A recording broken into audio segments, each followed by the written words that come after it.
Today, we're diving into one of the most incredible standoffs in Tudor history.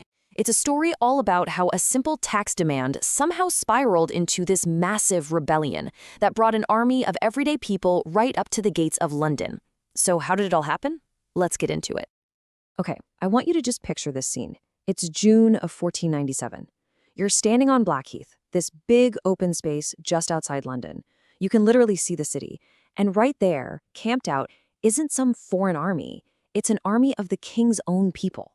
Thousands of them. And they've marched across the entire country to get here. And we're not talking about a small group. At its peak, this rebel force was something like 15,000 strong. Now, these weren't professional soldiers or knights. No, these were tin miners, farmers, blacksmiths, ordinary people. And they were fueled by this grievance so powerful, it carried them over 250 miles from their homes. And that really brings us to the big question, doesn't it? How on earth did this happen?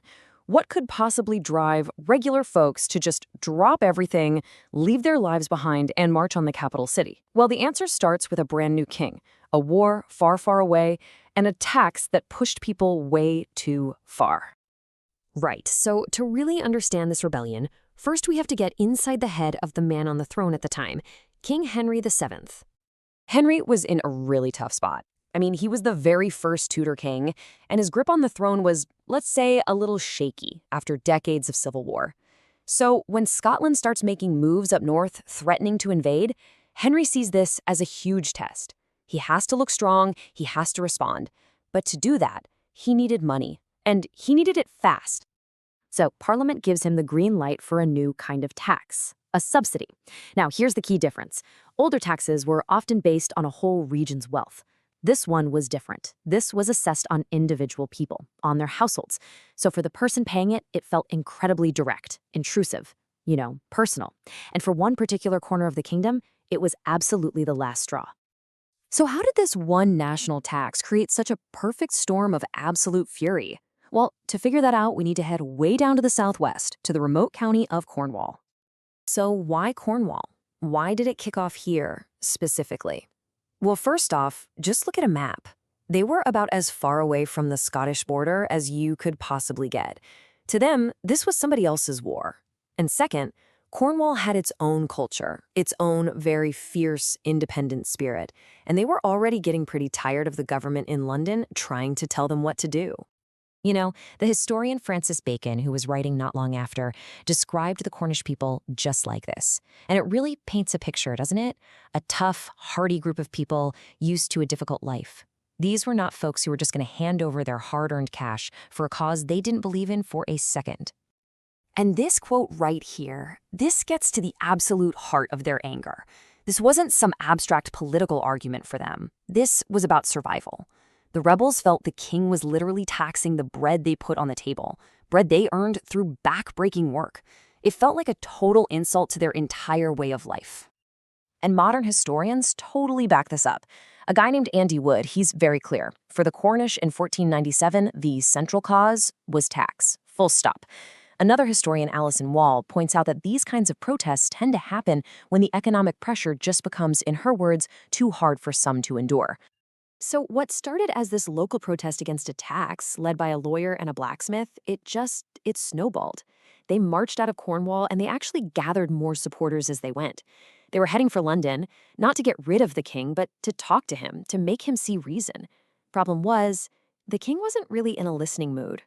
By the time the rebels got to Blackheath, their numbers had dropped to around 10,000, and waiting for them was the king's professional army, a force of 25,000 men.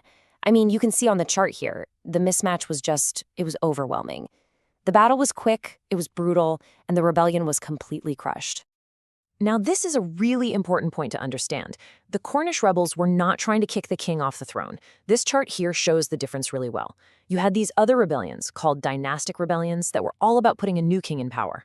This wasn't that. This was what you might call an obedient protest. They thought the king himself was fine, he was just getting some really bad advice. And they knew exactly who they blamed for that bad advice. They had specific targets, the king's top advisors, guys like Archbishop John Morton and Sir Reginald Bray. The rebels called them evil counselors. They figured if they could just get rid of these guys, the king would see the light and cancel the tax. But hold on, because the story does not end with that bloody defeat on Blackheath. Nope. The aftermath actually created an even bigger, more dangerous problem for King Henry, one that showed just how fragile the link was between his money and his crown. So the king won the battle, right? But in his victory, he punished the rebels and slapped these huge, crippling fines on the entire county of Cornwall. And all that did was leave behind a place that was absolutely simmering with anger and resentment. And that anger created the perfect opening for his enemies. Just look at how fast this all happens. In June, the rebellion is put down. Through the summer, those fines just make everyone in Cornwall angrier. And then only 3 months later, in September, this guy, Perkin Warbeck, a pretender to the throne, sails his ships right into Cornwall. He lands right in the heart of all that discontent. And this is the final, really fascinating twist. See, Warbeck couldn't have cared less about their taxes. He wanted the throne for himself, but he was smart. He took all that real, raw anger from the Cornish people, and he used it. He basically harnessed their economic problems to fuel his own political ambitions, giving his claim the popular support that it had never, ever had before. So, why does a 500-year-old tax revolt still matter to us today? Well, because it's this classic lesson in unintended consequences. It shows how a decision about money made to fund a war hundreds of miles away could light a fire of popular protest. And more importantly, it shows how that fire, born from economic hardship, could create the perfect opening for someone trying to burn the whole kingdom down. It reveals that incredibly fragile, and often dangerous, link between a nation's wallet and its leader's crown.